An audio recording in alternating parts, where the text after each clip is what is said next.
Okay, we're finally to episode 8. So, and I probably counted wrong, so just forgive me for that. Okay, so final episode.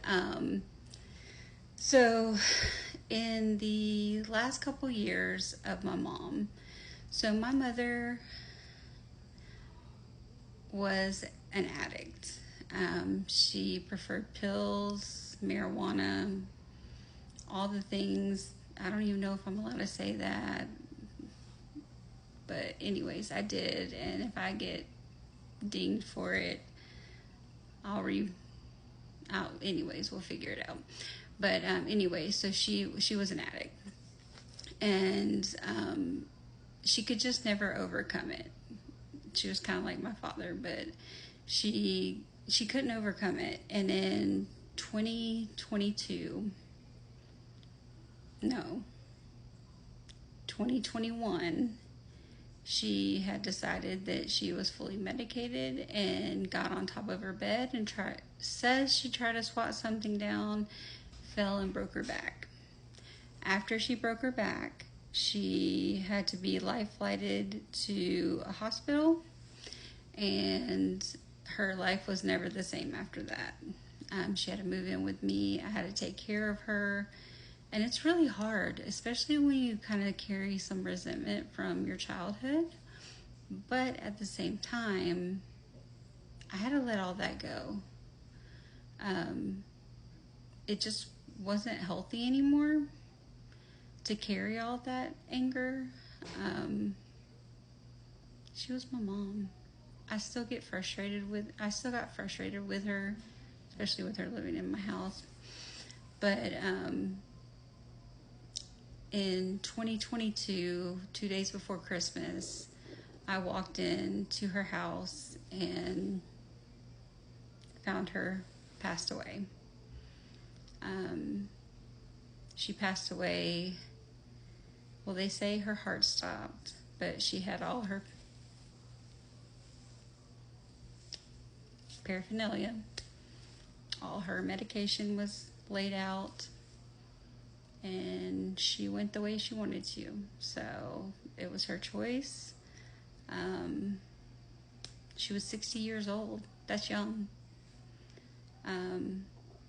About 11 weeks ago, my father was 3 years sober, waiting for a liver transplant in which I was going to be the living donor for. I was just waiting to get tested, and I went up there to see him because I got a call that said, hey, you need to hurry up and get here. I had just gone and seen him, and his wife, he got married on May 1st, and this was May 18th, and she couldn't handle being in there, and then my brother couldn't handle being in there, and I'm like, I'm not going to leave him alone in there. So apparently God feels like my heart can handle loss. So I held his hand until he took his last breath, which in essence, he suffocated to death. I've seen a lot of trauma. I've been through a lot of trauma. I have abandonment issues. When things get hard or I feel energy is off, my biggest fear is that something shifted and that person is leaving me, because I've had so much loss between my grandmother, who at 13 had an aneurysm and passed, and I didn't get to say goodbye. Watching my grandfather pass, finding my mother pass. My stepdad was killed in a car accident in 2007, the day before I started at my work now. I held his hand as he took his last breath. I held my dad's hand as he took his last breath. And it's hard. It's hard losing every single person that you care about. And when your biggest fear is just losing everybody that you care about, you have the biggest fear of just caring about anyone. And like, I finally,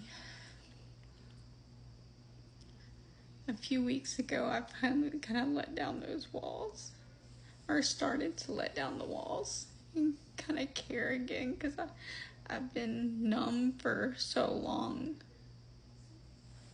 And it turned out to be the wrong decision, because then the fear set in again, and like, all I needed was just some reassurance that I couldn't get. So I know you've seen the sad video, but that's kind of what that was about, where that self-worth that kind of comes and goes from me kind of went. So, but I just wanted to share that with you guys. That's my story. Like I said, I could write a book, and I just don't want Gavin to ever feel any of this hurt, pain, anger that I get. It's truly so hard, and even to open up and be this vulnerable, I've never in a million years told anyone all of this. Like, no one knows every single piece of this, so you guys are the first. I do feel better. My therapist doesn't even know all of this, so I hope no one judges, because some days I feel broken or defective, but I mean, I come with genuine love. The thing is about going through that much trauma is you become an empath, because you never want anyone to ever go through the things that you've gone through. That you make it your life's mission to help anyone and everyone, and you want to heal everyone else and be there for everyone else, because you don't want them to hurt like you did. So I love you all, and if you ever need me, like, just know I'm there, and I promise you I'm okay. I cry through it, and like my motto is, people are who they are.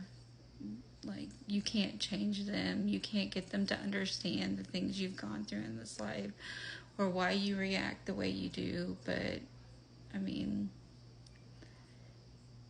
sometimes you do have to be vulnerable, but it's got to be to the right person that could actually understand it, so that they can help get you, not heal you, because that's not their responsibility, but help you see when that trigger comes, to remind you, hey, don't let that trigger you. You're okay. So I just appreciate you listening, taking the time to do that. So I love you.